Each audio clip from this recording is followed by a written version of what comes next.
Assalamualaikum warahmatullahi wabarakatuh. Alhamdulillahirabbil alamin wa bihi nasta'in wa ala umuri dunya waddin.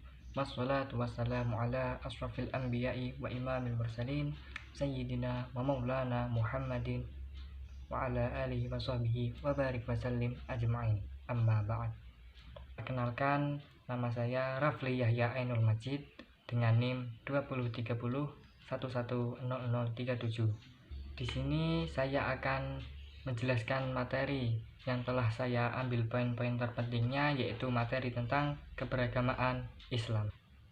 Sebelum saya menjelaskan tentang materi tersebut, di sini saya telah membuat rekaman audiovisual guna memenuhi tugas kuliah Ilmu Islam Terapan yang diampu oleh Bapak Haji Nur Said, SAG, MA, MAG. Langsung saja saya akan membahas materi tentang keberagamaan Islam. Islam hadir dengan membawa rahmat bagi alam semesta. Islam adalah wahyu Allah yang untuk pertama kali disampaikan kepada Rasulullah di Gua Hira dan terakhir kali di Haji Wada. Dalam keberagamaan Islam, Islam terbagi menjadi dua dataran ajaran, yaitu dataran ajaran ideal dan ajaran dataran faktual.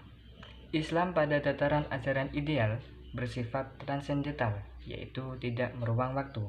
Sedangkan Islam dalam dataran faktual merupakan wujud keberagamaan yang meruang waktu dan memiliki wujud serta sifat sejalan dengan latar belakang dan kondisi sesaat. Jarak antara ideal dan fakta tersebut harus dijembatani oleh proses faktualisasi. Dengan demikian, faktualisasi adalah suatu jenis proses yang mengubah ide dalam Islam menjadi suatu fakta dalam keberagamaan bagi pemeluknya. Dalam keberagamaan Islam juga membahas tentang paradigma, yaitu ahkami, filsafi, dan juga wijdani. Dalam berparadigma ahkami, sumber arus pengetahuannya harus selalu berupa wahyu Allah atau ajaran agama Islam. Dalam paradigma filsafi, sumber arus pengertian dalam bahasanya adalah pemahaman atau keberagamaan orang beriman, yang berarti materi itu diperoleh sebagai wujud pelaksanaan dari agama. Sedangkan dalam berparadigma wijdani, materi pengamalan keberagamaan yang menjadi suatu bidang kegiatan tasawuf itulah yang mempunyai tujuan untuk memperoleh hubungan dengan Allah.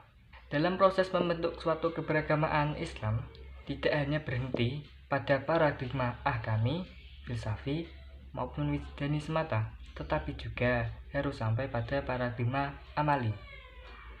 Paradigma amali ialah paradigma yang menitik beratkan pada dimensi praktis dalam kehidupan konkret pelakunya, yang artinya kehidupan nyata seseorang merupakan perbuatan konkret atau amal manusia itu sendiri. Selanjutnya yaitu tentang relevansi.